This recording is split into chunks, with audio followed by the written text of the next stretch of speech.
Miss Mensa comes to my channel actually quite regularly. Well, every now and then to quite regularly.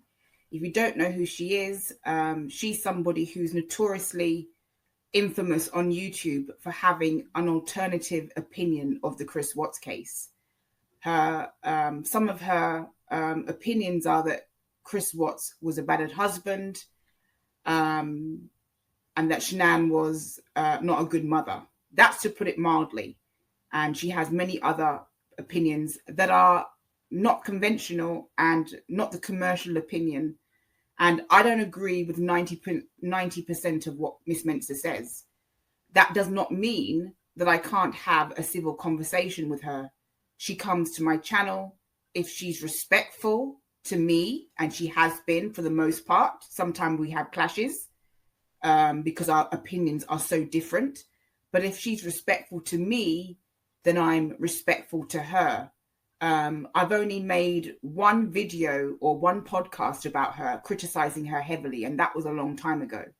And since then, we've had quite a few, I would say as much as many conversations where we completely and utterly disagree. But that doesn't mean to say that we're swearing our heads off at each other. That doesn't mean to say that we're being disrespectful to each other, shouting at each other. I didn't join YouTube or start a channel to be in beef with anyone, and that includes her, regardless of how much I oppose many of her opinions.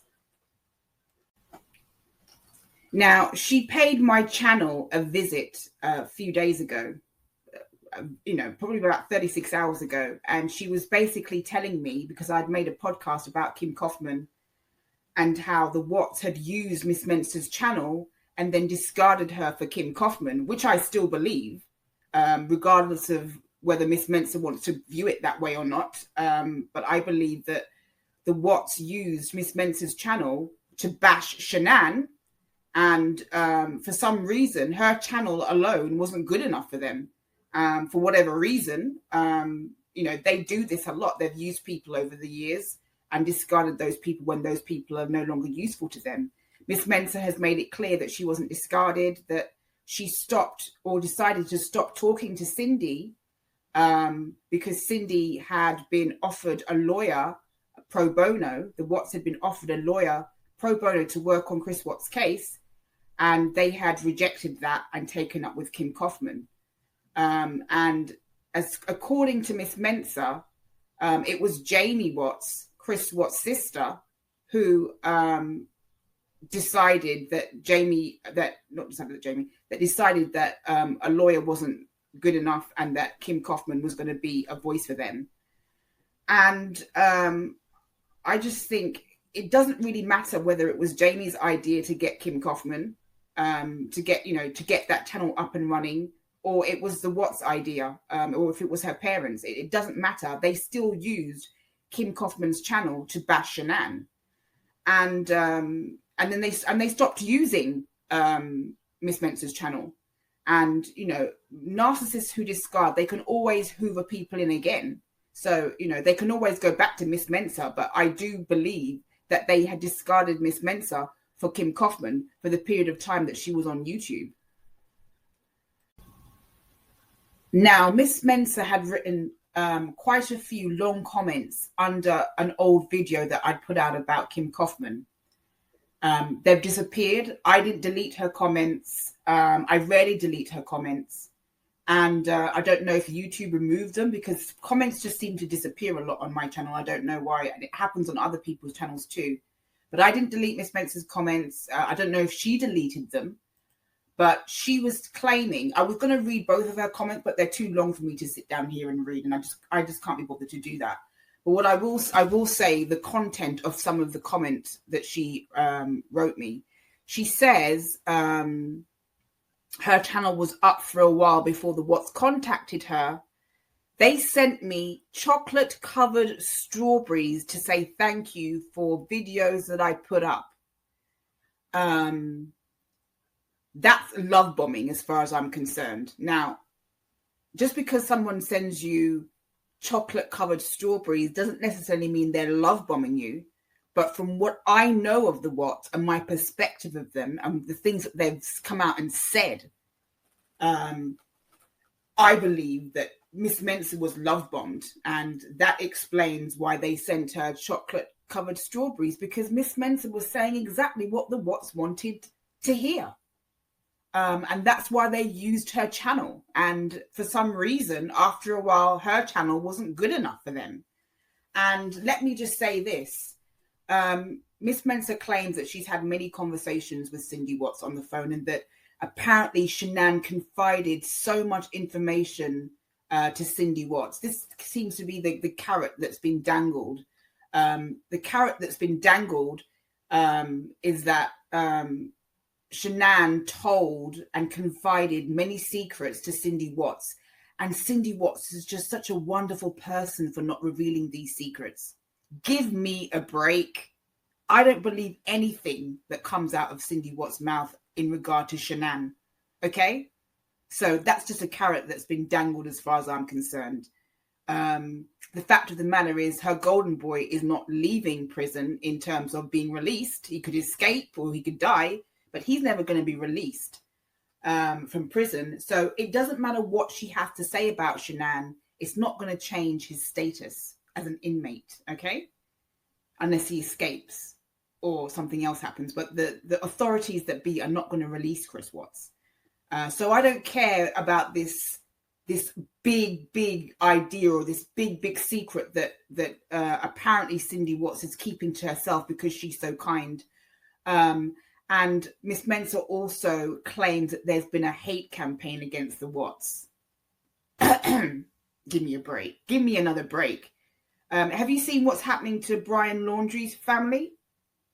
There are people standing outside their home, yelling at them, screaming at them, calling them all kinds of names. There is a hate campaign against Brian Laundrie's parents. And I can tell you what, most of the public aren't sympathetic towards Brian Laundrie's parents. But there is a real hate campaign against Brian Laundrie's parents.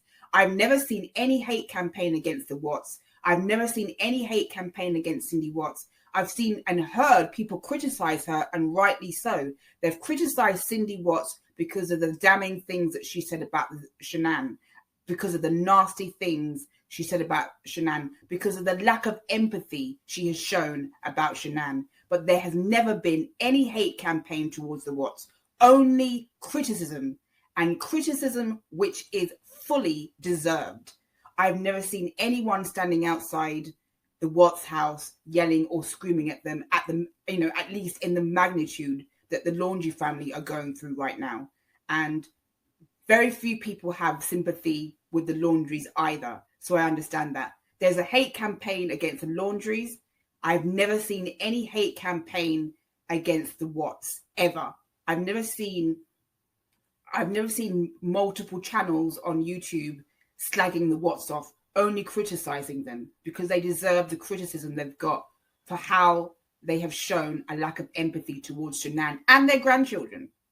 I have never gone to, I mean, I live in London. I've never gone to North Carolina. I've been to North Carolina, but I've never gone to North Carolina to stand outside the Watts house and call them names. So there has been no attack. This so-called hate campaign against Cindy Watts does not exist, okay? It's all rubbish. Miss Mensa will listen to this podcast and she's not going to like a lot of the things that I'm saying, but I don't care. I'm telling you what I think. I'm going to give you my opinion, and I'm not really interested in whether or not I'm stepping on anyone's toes because I have my own opinion. But she seems to, Miss Mensa, she seems to defend Cindy Watts and speak up for Cindy Watts and put Cindy Watts on a pedestal as long as Cindy Watts is doing what Miss Mensa wants her to do. So, for example, and this is something that I know because Miss Mensa has told me, and I've heard other things from other people. Miss Mensa wanted the Watts to get a lawyer, and they didn't do that. And when they got Kim K in place of a lawyer, Miss Mensa told me that she told Cindy Watts that she didn't want to hear anything from her again, and she didn't want to spend time talking on the phone to her again because she didn't get a lawyer. And as far as I know, Miss Mensa was angry that Cindy and Ronnie didn't get a lawyer, and took up with Kim K. That's as far as I know. And I've heard from other people that Miss Mensa wrote a scathing letter to Cindy Watts for not getting an attorney and getting Kim K in place of an attorney or a lawyer. I've also heard that from her own mouth, because I've listened to Miss Mensa speak, and I have her videos. I have her podcasts. And I actually enjoy listening to some of the things. I think Miss Mensa is well spoken. I think she's engaging. I don't have to agree with what she says, but I think she's well spoken and engaging. I've heard Miss Mensa criticize Cindy Watts a lot during the time that Kim K had her channel up. Miss Mensa has insinuated and said that she wasted her time talking to Cindy Watts, and didn't seem happy that that the Watts had taken up with Lana and this Kim K woman, which she blamed much of on Jamie.